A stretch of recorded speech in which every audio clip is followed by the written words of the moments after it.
Alright, go ahead and take a look at the Rafale, or the Rafale. It's finally built. Um, Still got two more to build up. Alright, that's the finished product with the Rafale. It's a little bigger than I thought it would be in comparison to the scale of the Super Hornet, BlitzRCworks, and the HC Hobbies Eurofighter. So, got everything else. Got quite a collection going on here. Got one more to build up for Gabriel. We bought him an F-18C ducted fan, 64mm RC. I still have a P-47 that I need to build up. I bought a second GWS. This one here I've had for close to 2.5 years. It's getting a little old, rickety. Some of the glue holding the foam together is starting to come apart.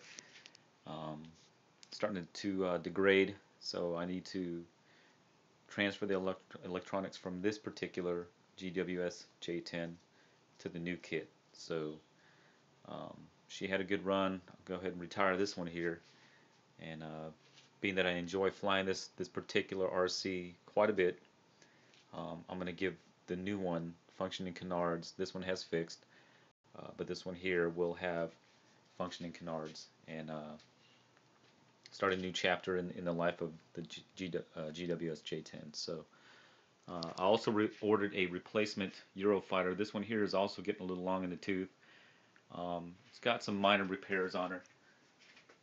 Alright, this is one day I was just carrying it in from the garage, tripped over the dogs, and dropped it on its nose and cracked it. So the glue is also getting a little old. I've had parts of it just come brittle, and that's a sure indicator right there that you're going to have a future mishap if you don't actually scrutinize your models. Take a close look at the glue, the joints, things of that nature.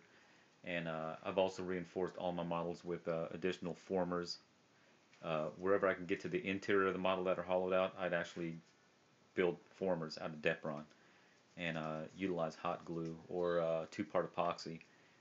But this weekend I plan to maiden the Rafale. I unfortunately did not get a video maiden of the newer EPS technology. According to Banana Hobby, the newer EPS technology with the outrunner provided outrunner rather than the older version's inrunner. But the foam is substantially tougher. It feels like EPO. It is not. The beads are too small. The detail lines are too refined. But however, this particular model, same airframe for the same airship, this guy here actually flies worlds better than my older version that I retired a long time ago due to several crashes. Had inadvertent nose down pitching, and on a low hedge hopping pass, it unfortunately at full throttle just nosed itself straight into the ground uncommanded. So this one here, no issues. All Berg 4. Every one of these models here have Berg 4 receivers in them, their own Berg 4 dedicated receivers. So other than that, another modification I did for my son's aircraft is he doesn't do well with tail draggers. So what I did, I created some more reinforcement here. When he was tail dragging it and landing it, sometimes it would pitch into the ground because he likes to land it straight and level into the wind. But what I did was I actually developed a nose steering system for him, moved the main landing gear back, gave it some spring action bend to it, and now he's actually taking off and landing and doing nose wheel steering on the ground of a traditional tricycle setup. He's a lot more confident and comfortable with that. Flies it like a champ, hasn't had a crash.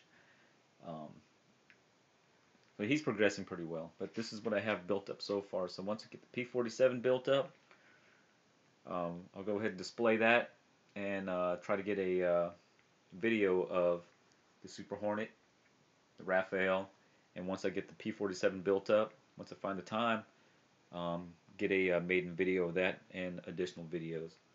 So that's where we stand so far.